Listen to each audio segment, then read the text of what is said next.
Get out of this bed once this morning, that's enough. I'm sorry, Bennett. I didn't mean to wake you up. Oh, I don't mind. I love watching you standing by the window watching the sun come up. What were you thinking about? I was thinking about last night. Bennett, I'm not blaming you. But last night when you took Kim and Tom back to the old Colonial Inn, I mean, I know you had to do it, but darling, please don't ever leave me here alone again. No, I won't.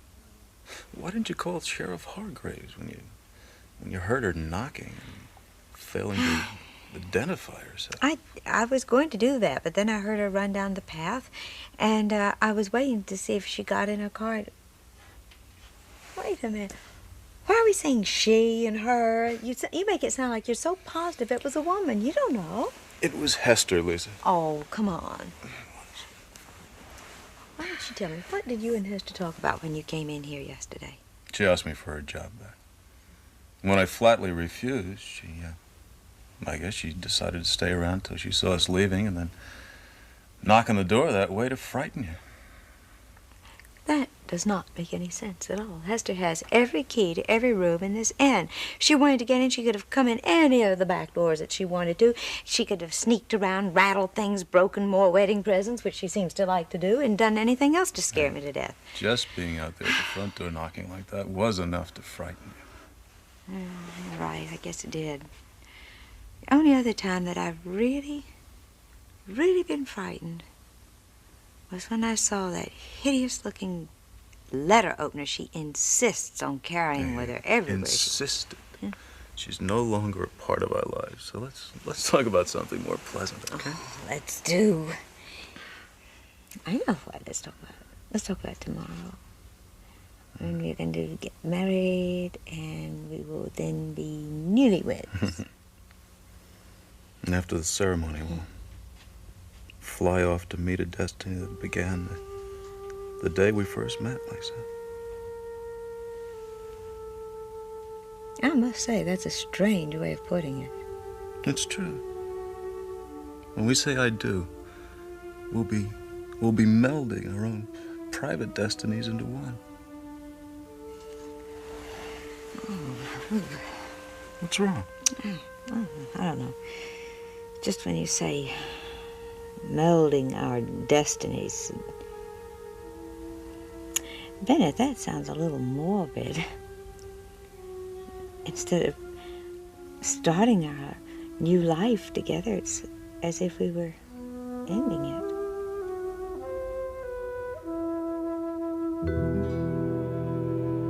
Mr. Jordan, I just wanted to be special for Lisa. Oh, it will. And now, unless there's something else, Mrs. Stewart, I really have to get back to the banquet office. Everything's fine, thank you. I know it's going to be lovely. It will. Well, now that that's all taken care of, I can sit back and enjoy myself like everybody else. Yeah. Kim, I'd like to ask you a question. Okay. You've been to Norwich a couple of times now, visiting Mom and Bennett. What do you think of them? I mean, really? I think that Lisa just adores him, and that's the important thing. Yeah, but she has a tendency to gloss over all his bad points because she's such an incurable romantic. Well, if you're talking about all of his moods, maybe that's just because he's a writer. Maybe he's bound to have these kinds of... ups and downs. Yes. Yeah, well, that's what Mom keeps saying, but with Bennett, it's more than that. There's something mysterious about him, almost as if he was trying to hide something. Oh, Tom, I think that when someone has been as disillusioned as Bennett was by his first wife, I think that a person like that has a tendency to hold back on their feelings and their emotions. I mean, he doesn't want to open himself up to the same kind of hurt again. Well, that's great. Well, I mean, what does that mean for his second wife? Well, I don't know. I think I see a change in him already. I think Lisa's encouraged him to be more self-confident, and once they're married, I'm sure she'll teach him to trust again. I wish I could be as optimistic as you are. I'll tell you one thing. The last thing in the world Lisa needs right now is to see apprehension on your part. I think she's too head over heels in love even to notice that. But there's so many questions still unanswered about Bennett and the Willows and whatever happened to...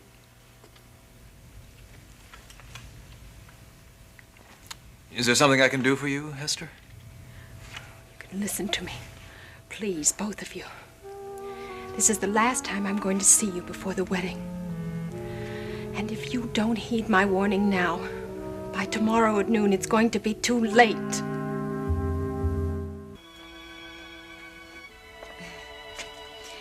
Tell me, Bennett, what is that heavenly scent that is just drifting into the room from the kitchen? That's Ida preparing breakfast. You know, she even came in early to bake fresh rolls.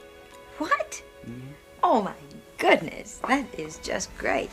I'm so glad that she didn't come to work for us a long time ago. Otherwise, I don't think I'd be able to fit my wedding dress. Oh, speaking of my wedding dress, I must try that on today. I want Kim to look at it. Everything must be perfect.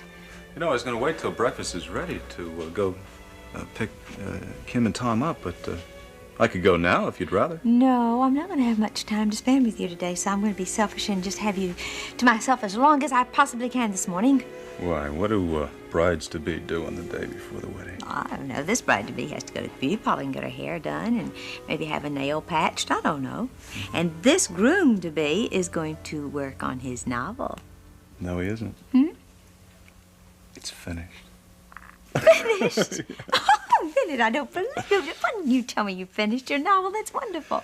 No, I didn't. I finished it yesterday before we went to the airport to pick up Kim and Tom, but I didn't want to tell you because I want to give you a copy as a wedding present. Oh, that's such a wonderful present. Now, when can I read it? When? How about on the plane to Jamaica? That way I can watch your reaction. That's not a good idea. Why not? Oh, just because. I don't know. It's not a good idea to watch my reactions. If you don't like it, No, I'll that's understand. not what I mean. I have a very bad habit. When I get a novel, I always turn to the back and I read the last chapter first. I just have to do that, my curiosity. I know you authors don't really approve of that. Lisa, that's never a good way to read Well, a book. I know that, but I'm just so curious. Oh, come on, give me a hint about it, will you? Well, you've already read the first few chapters. So, I have, yeah. Well, guess how it ends. What? Guess. Oh, I know how it starts. Let's see. It starts, well, it would have to start here at the Willows. That I know, right? The Willows. Then it would have to go, well, a segment in New York City. And, oh, come on, tell me. I can't. Give me a clue, Bennett, please. Okay. I'll tell you where it ends. Okay.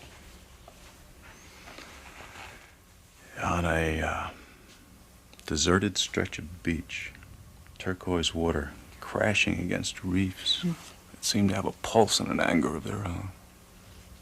But a peace you could only find in heaven.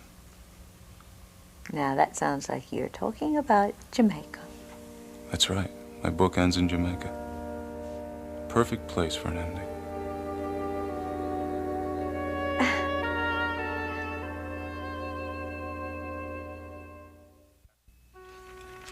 I told you the last time that you asked me to take my mother back to Oakdale. I can't do that, Hester. Especially when you won't even tell us what these warnings are about.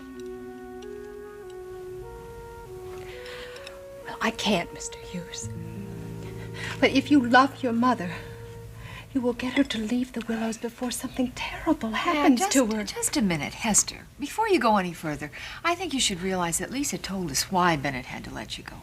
Also, we realize that you've been trying to frighten her away from the Willows ever since she came. Now, that makes it a little difficult to give any kind of credence at all to these warnings of yours. Get her away before the wedding. That's all I can tell you. Kim, if Bennett comes and calls our rooms, he may think we've already left. I think we better wait for him in the lobby. Bennett's coming here? You mustn't tell him that I talked to you. You can't tell him that I talked to you. If you do, Mrs. Coleman will be in even greater danger. You're the one who better worry about being in danger. Because if you get up to any of your old tricks, when Mom and Bennett get back from their honeymoon, so help me, all the things you've done to try to harm my mother will seem mild compared to what I'm going to do to you. They won't come back from their honeymoon, Mr. Hughes. What is... She seemed pretty far gone the last time I was up here, but nothing compared to this. I better talk to Dr. Bickford about her. He helped her through her last breakdown last year. If you ask me, she's well on her way to another one. Good morning, Kim. Bennett, good morning. Tom, did you sleep well? Yes, thank you very much. The clerk at the desk told me you were in here. Oh, good. Yeah, if I can just get our check, we'll be ready to go. I'll take care of that. Why don't you go out to the lobby and collect your things? Oh, all right. Thank you very much. We'll see you out there. I thought I saw Hester coming out of here when I walked into the lobby. She must have been talking to Kim and Tom. Why didn't they mention it? Unless she warned them not to. More coffee? Oh, thank you. No, I had more than my share this morning before Bennett picked us up. Well, I certainly hope the two of you didn't have your breakfast before you came in. Ida has prepared a fabulous breakfast. Are you kidding? We've been looking forward to more of Ida's cooking ever since dinner last night. I'm glad you liked it. Mrs. Oh, Coleman. yes, thank you, Ida. I am just so delighted that Ida's here with us. I really am, because now when we go on our honeymoon, I know everything's going to be safe. She's going to look after everything for us, and then when we come back, we'll redecorate, and oh, you're a joy to have around. I'm glad you approve. Oh, I do. Ida, we're ready for breakfast anytime you are. Yes, Mr. Hadley. It'll be just a few minutes. Excuse me. Certainly. I'll get that. Oh, thank you, Ida. The Willows. One moment, please. Mrs. Coleman, it's for you. Oh, all right, thank you. Excuse me just for a minute. Thank you. Hello? Are you alone?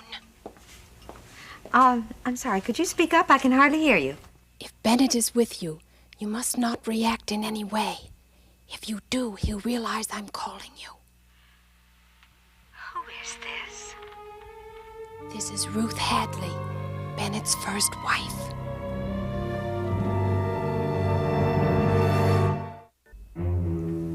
Why are you calling me? Came to the inn last night to talk to you in person, but you wouldn't answer the door. Oh, well, why didn't you identify yourself when I asked who you were? I thought if I did, you'd be afraid to let me in. Believe me, I have no reason to be afraid of you. Surely Bennett's filled your head with all kinds of vicious... Look, I'm sorry. Are you calling long distance, or do we have a very poor connection? I'm not calling long distance. I'm right here in Norwich. In that case, why don't you speak up a little bit? I can't. Someone here might overhear me. You're getting married tomorrow. Yes. I have to talk to you before that happens, Mrs. Coleman.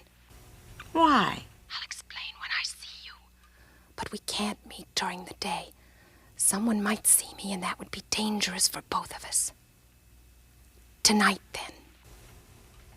Tonight? That's absolutely impossible. I have a wedding rehearsal tonight, and after that I'm going to a beautiful party over at the Colonial Inn, so Leave the party and meet me at the Willows at 9 o'clock sharp. Come alone and don't tell Bennett where you're going. Oh, I'm sorry. That's one thing I cannot do. I do not keep secrets from Bennett. You see, we don't keep secrets from each other, and I'm certainly not going to start that the night before I'm married. 9 o'clock at the Willows.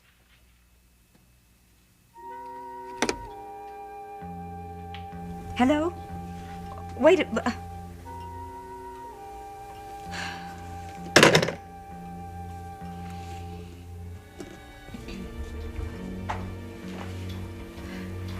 Lisa, something wrong? You look very pale. Oh, I'll be all right in just a moment. What happened? Who called? I'm almost afraid to tell you. Oh, come on, Lisa. Who called you and got you so upset? It was a woman. She said her name was Ruth. That's impossible. Why? Well, it just is, Lisa. It couldn't have been Ruth. Oh, Mrs. Stewart, it's so nice to see the Willows so happy and full of people again. It always was like that until things started to go wrong between Mr. and Mrs. Hadley. Oh, you worked for the first Mrs. Hadley before she went away? Oh, sure. I used to come in to help Hester out, just day work. And then when Mr. Hadley fired her, the last time, that is, I came to work for the Hadleys full time. I didn't know that Bennett had fired Hester once before. Oh, he did. And that's when things really started to go bad with the Hadleys' marriage. Sad. They were so happy, and then one day she just wasn't here anymore. What was she like, Ida? Well, Norwich is a very small town, Mrs. Stewart, and people love to talk. But Ruth Hadley was just as sweet as she could be to me, and so pretty, just like Mrs. Coleman. Yes, I understand they look quite a bit alike. Very much. Oh, you won't mention what we were talking about to Mr. Hadley, will you? I wouldn't want him to think that... No. Don't worry about it. It's just between us. Oh, thank you. Because I know Mr. Hadley'd never hire me back again if he thought I was talking about him. I don't think you have to worry about that. You heard what Mrs. Coleman said this morning about being so happy to have you here and so pleased to be able to leave things in your charge. Well, yeah, I'm going to have to talk to Mr. Hadley about that because when he asked me to come in to help out this time, he said he wouldn't be needing me after the wedding. Except just for a few days to clean up after the reception. Really? Is that what he said? Well, that's what he said, and he even paid me in advance and told me where to leave the key after I locked up. Well, maybe because Lisa had such a time with Hester, maybe Bennett didn't want to make a commitment to you until he was sure the two of you would get along. I sure hope so, Mrs. Stewart, because I'd just love to work for... Oh, Lisa! Oh, you look so beautiful. Are you sure you mean that and you're just not trying to make me feel good? Come now? on, no, of course that isn't. She was beautiful, Ida. Mrs. Coleman, you'll just have to excuse me until I catch my breath. You looked so much like the first Mrs. Hadley as you were coming down the stairs with your hair fixed that way. Oh. Well, I certainly hope Bennett doesn't have the same reaction. Oh, well, I think his only reaction is going to be pride because his bride is so gorgeous. Yes, well, you sure are. Well, if you'll excuse me, I have some things to do in the kitchen. I'm not going to wear my hair like this. I really am not. Not if it's going to make me look anything more like I'll look like Ruth and I already do. I'm sorry. I'm just so edgy. Ever since I got that phone call today from that woman who said she was going to meet me here tonight at 9 o'clock. Well, now, listen. Bennett said there was no one in the world that could be Ruth. I know that's what he says, but it isn't true. I know that it had to be Ruth. As sure as I know that it was Ruth who came here and whacked Hester over the head and left her there unconscious the night that we came in from New York and found her lying there. Well, now, you're not going to be foolish enough to come back here tonight and meet her, are you? Oh, Kim, of course not. What, and leave my beautiful party? Oh, of course I wouldn't do that. Come over here at 9 o'clock and listen to some woman try to tell me some lies about Bennett. Mom, Kip, we're back. Stop, get out of here, Tom, and take Bennett with you. Is that any way to greet your two favorite men in the world? It certainly is when I have on my wedding dress and my husband-to-be is standing there staring at me. Bennett, close your eyes. Come on, Mom, close your eyes. It's bad luck. stop that stupid superstition for a while. We have a surprise for you. I don't care what. Just move it. Get. We better bring him in, otherwise she'll never be quiet. What are you talking about? Bring who in? All right, come on. I told you I'd do my best to be here. Oh, I knew you'd come. I just knew you would. You really think you know me that well, do you? Oh, yes, I'd better after all these years. Oh, Tom, isn't it wonderful to have your father here? Now everything's perfect.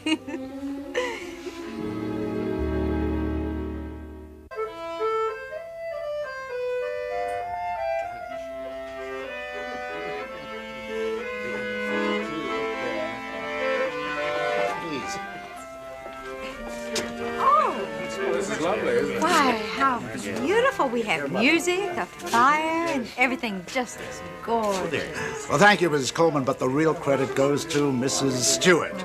I just made a few suggestions along the way. Oh, honestly, but I think that all the times that Bennett and I have been here, I didn't know that they had, thank you, darling, I didn't know they had a little private dining room. That's a nice surprise for you. Why don't you sit over there next Excuse to me. Bob? Kim? Thank you. Thank you very much. Thank you. Well, I just hope our little dinner party isn't going to be a letdown after that lovely rehearsal. It was so moving. That was only the rehearsal. Wait till tomorrow for the real thing. Won't be a dry eye in the house. I'd like to know who wrote the vows. Bennett did. Bennett is the author. I just do all the talking. I thought that was an interesting phrase you used about melding our own private destinies into one.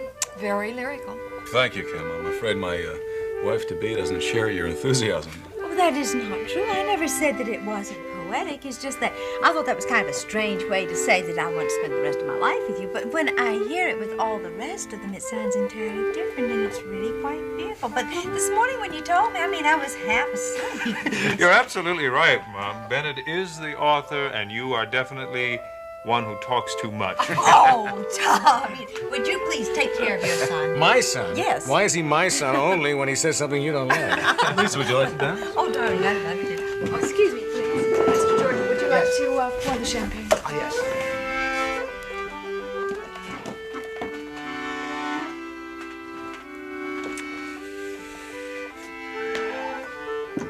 It's really surprising to think of Dana in New York. You know?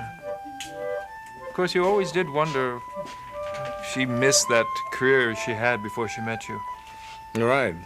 And I think this is the only way that she really will find out if dancing is out of her system.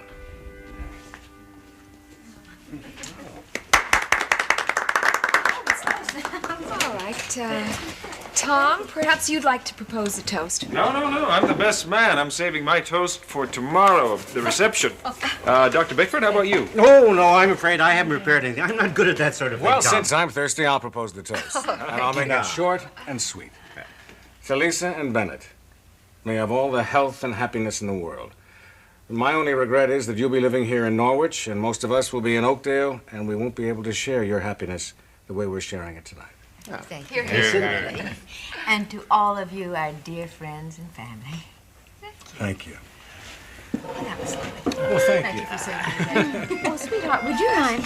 Nice I would like to borrow this handsome gentleman and dance with him old time's sake, okay? My pleasure. Excuse us.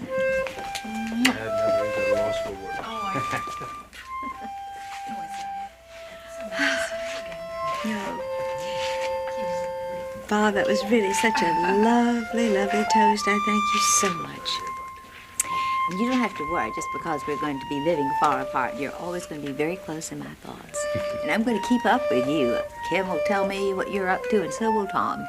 Well, you know, I have my little spies watching out for you, too. Oh, I'm so glad you came.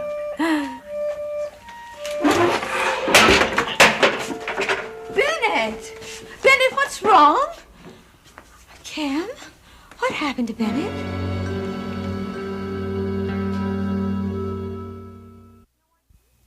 Lisa, I have no idea what happened. Oh, well, I'm going to rush after him and try to explain. There's no reason in the world for him to get so upset like that. Lisa, you're aware of Bennett's jealousy enough to know that it gets the best of him sometimes, and he can't react rationally.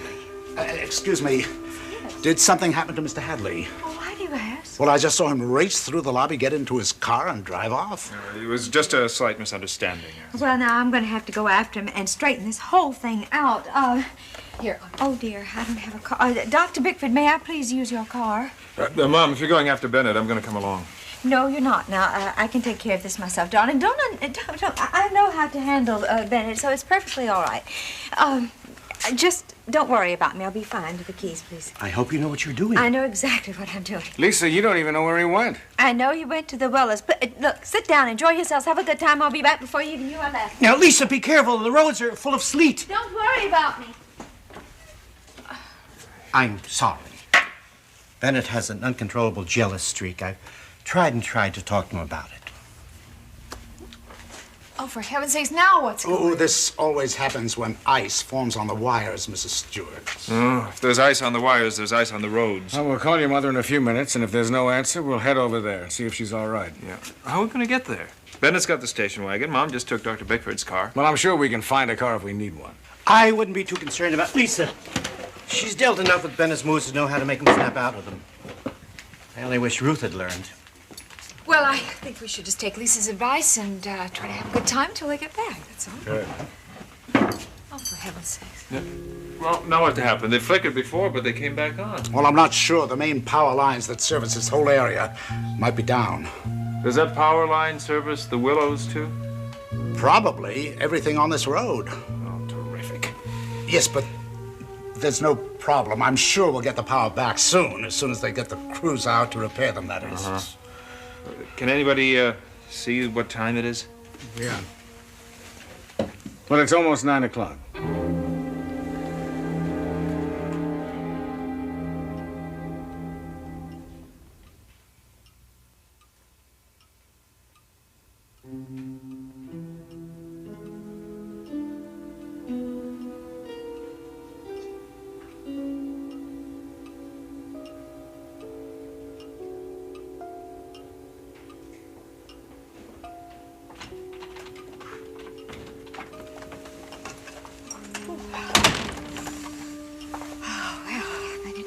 Ruth's not out there yet. I'm sure he'll be here soon. Come on, now, what's wrong?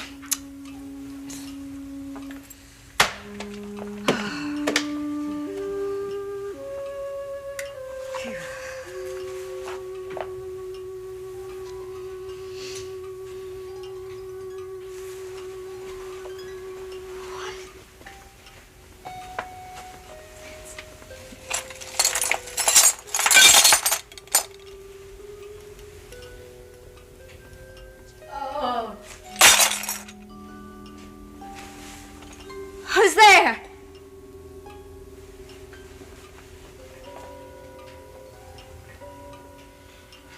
Oh, good Lord, 9 o'clock. Ruth Hadley said she'd meet me here at the inn at 9 o'clock.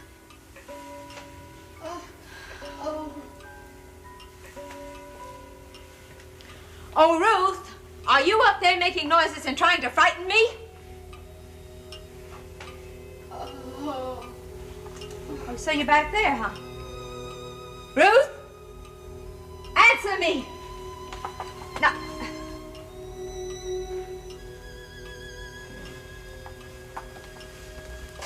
Call the sheriff first before I do anything.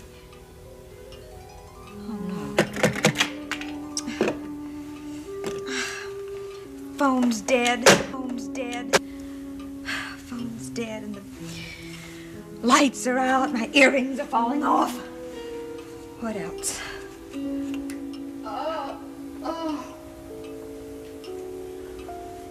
all right, Ruth. Come on now. Answer me. Are you there?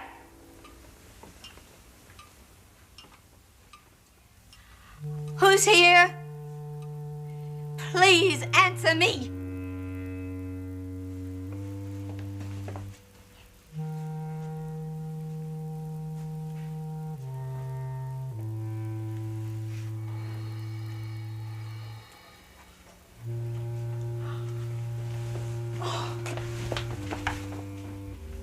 Hello? Hello? Oh.